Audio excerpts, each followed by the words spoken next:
né, um entrevistado bem interessante. Eu gostaria que tu te apresentasse e falasse qual é a tua deficiência. Bom, eu sou Joel, eu tenho síndrome de Usher, ou seja, eu tenho uma surdez e uma cegueira associada.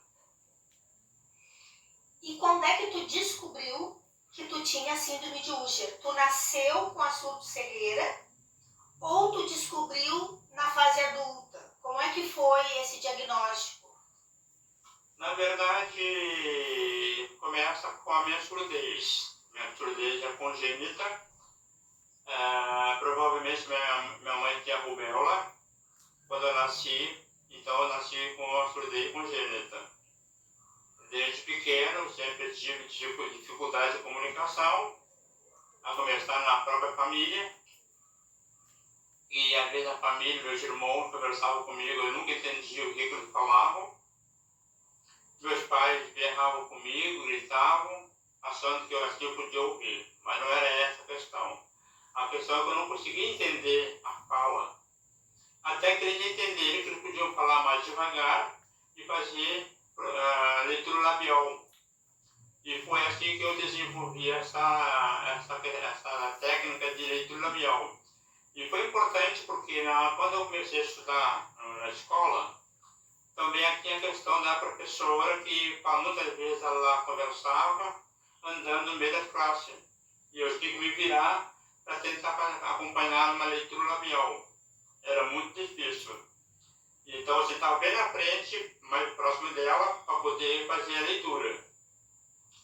E muitas vezes eu fui chamado à secretaria porque eu estava supostamente tentando colar no colega, quando na verdade eu estava querendo entender o que estava sendo dito pela professora. Ou seja, naquela época eu não tinha a mínima noção de que era inclusão, acessibilidade, recursos, eu não tinha a mínima noção sobre isso. Então, por muitos anos, sempre eu tive essa dificuldade na escola, né? E também, assim como também no local de trabalho. Muitas vezes a chefia conversava comigo e eu entendia outra coisa. A instrução já era uma, eu entendia outra. Muitas vezes eu entrava em confusão ou em atrito por causa dessas divergências. Uhum. E hoje, qual é o teu método de comunicação? Quais são os recursos que tu usa para te locomover, te comunicar, para te ter acessibilidade na sociedade ou em espaços públicos? Como é que tu faz?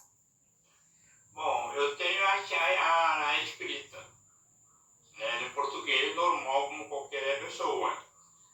Já na fase adulta eu tive que aprender a língua de sinais, porque eu comecei a entender que era muito importante isso para me comunicar com um outro grupo de pessoas, né, que são os surdos. Então eu aprendi também na fase adulta a língua de sinais, e isso me proporcionou que eu entrasse nesse mundo da língua de sinais. Posso dizer que hoje eu sou instrutor de Libras. Ministro Libras em vários espaços, como escola, faculdade, empresa, em particular, porque eu desenvolvi essa comunicação. Então, tu tem a Libras, a língua portuguesa escrita, tu usa alguma prótese auditiva, tu usa algum recurso para te ter a visão mais ampliada, tu usa mais alguma ferramenta? Explica pra gente. Eu uso uma prótese auditiva, né, para poder me comunicar mais com as pessoas, no local de trabalho, na rua, em conversa com amigos, e fez uma grande diferença para mim o uso da prótese auditiva. Depois, mais adiante, também em fase adulta, eu comecei a perceber uma alteração visual. Ou seja, meu periférico estava sumindo. Estava me incomodando muito isso no meu local de trabalho. E eu comecei a ter dificuldade de locomoção. Comecei a não enxergar mais em volta. Muitas vezes era era um ônibus, era um veículo, era uma moto, ou mesmo as pessoas embarcando em mim, e as pessoas me chamavam que eu era assim, estava distraído, louco, alguma coisa. Porque eles também queriam entender o que estava acontecendo comigo. A partir daí dessas observações, eu comecei a fazer uma investigação. E eu posso dizer que eu tenho aproximadamente 5 diagnósticos em relação à minha visão. E nenhuma delas fechava com o meu perfil. Até que descobriram, então, que era retinose pigmentar. É uma degeneração da retina que estava me atacando toda a minha retina, né, o periférico. Por isso que eu realmente estava bem atrapalhado na rua. E já de imediato eu senti necessidade de usar bengala para me locomover, para ter mais segurança e também para avisar as pessoas que eu tinha uma limitação visual. Né? Até hoje, então, eu uso bengala em qualquer espaço, na rua, no ônibus, passeio, enfim.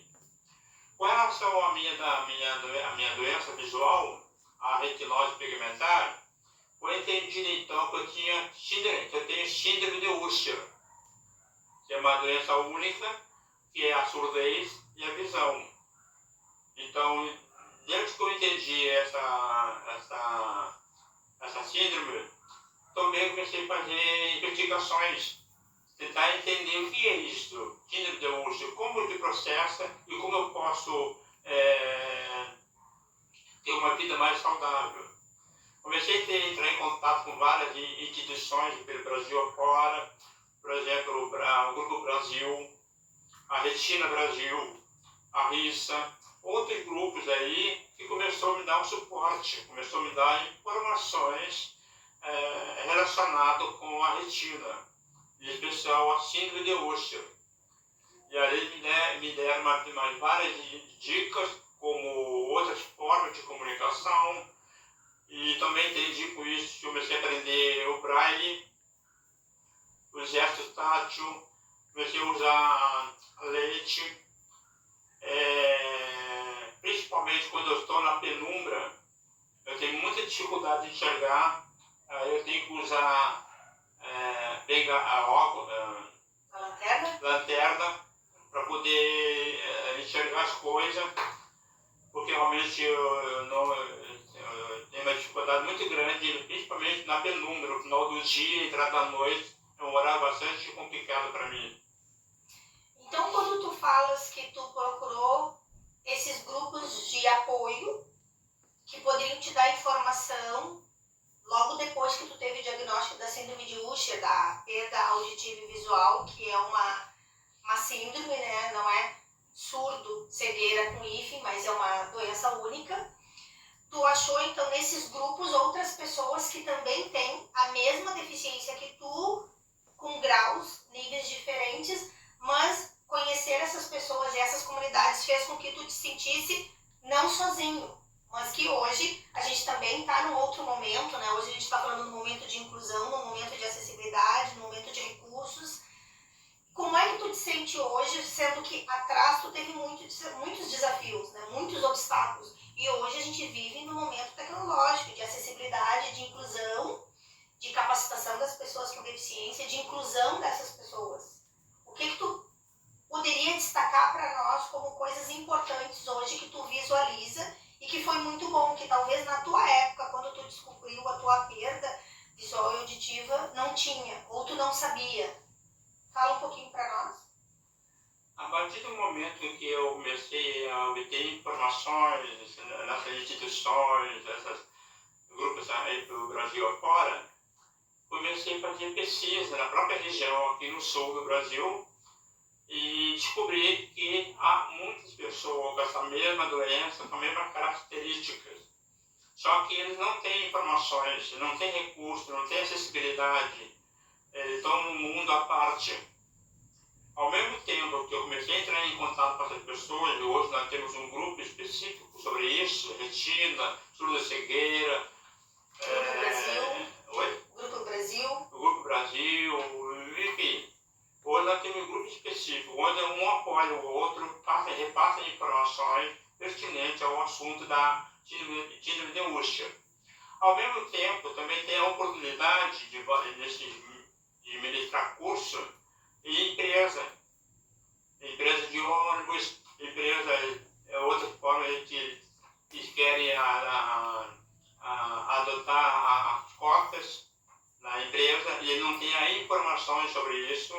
Então a gente proporciona essas informações para que eles também se sentem mais seguros, mais confiantes em contratarem, permitirem que pessoas com deficiência, surdo cego, outra deficiência, ele possa realmente ter o local de trabalho. Isso é importante para a empresa e para quem é contratado. Então a ideia é que se possa falar sobre a inclusão, sobre as questões da cota, que é uma questão legal, mas também é um lugar que deve ter acessibilidade e esse suporte técnico para que as pessoas que pensam em contratação com pessoas com deficiência também possam te ouvir, né, para que tu possa falar da tua experiência e das tuas necessidades, assim como tu precisa da bengala, tu precisa de um lugar mais iluminado, talvez uma tela que tenha uma letra maior, uma fonte maior, com uma cor de fundo. E deixa eu te perguntar também sobre o uso da audiodescrição, como é que é para ti, ou o uso da tradução em Libras. Se tu vai num evento público, qual é a metodologia, qual é o recurso que tu prefere? Para ti fica melhor o quê? Toda vez que sou convidado a participar em palestras e orientações em empresas, em escolas sobre o assunto da surda e cegueira, no início as pessoas ficam chocadas, porque ela nunca viu uma pessoa com surda e cegueira.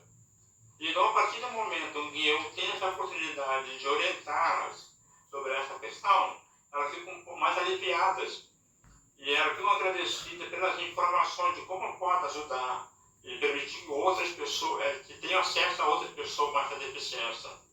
Então, a partir do momento que essas pessoas, essas empresas, elas ficam aliviadas, então realmente ela permite um acesso a outras pessoas com deficiência.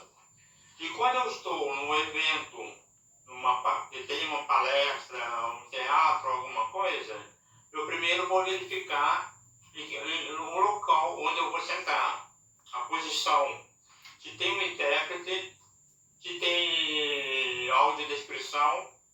Geralmente a audiodescrição ele nem mesmo conhece, sabe o que é isso, esse assunto, esse recurso. Então a gente tem a oportunidade depois, em contato com esses eventos, mostrar como funciona uma audiodescrição.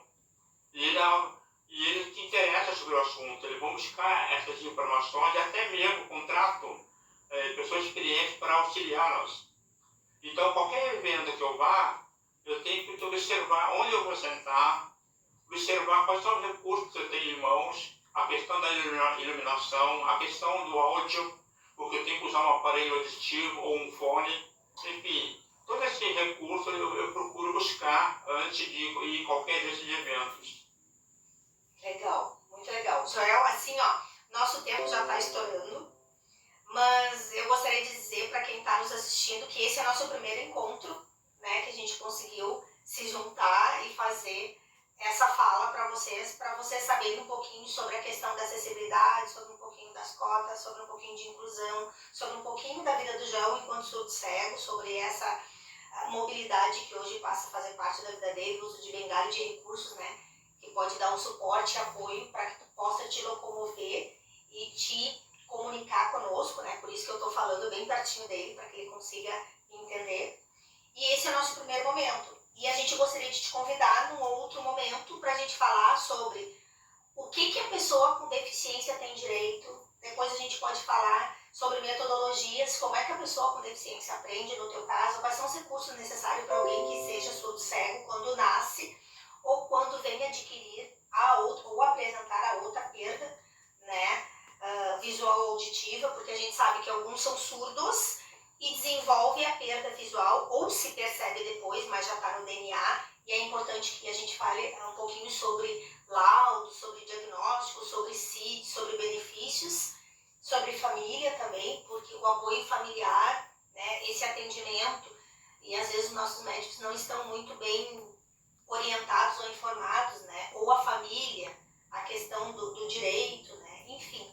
Mas eu te agradeço muitíssimo pela tua participação, né, no nosso encontro, e eu espero que vocês tenham gostado. Vocês podem perguntar e sugerir para o nosso próximo encontro, certo? Então, muito obrigada, Joel, e até o nosso próximo encontro. Com certeza. Até lá, então. Tchau, tchau.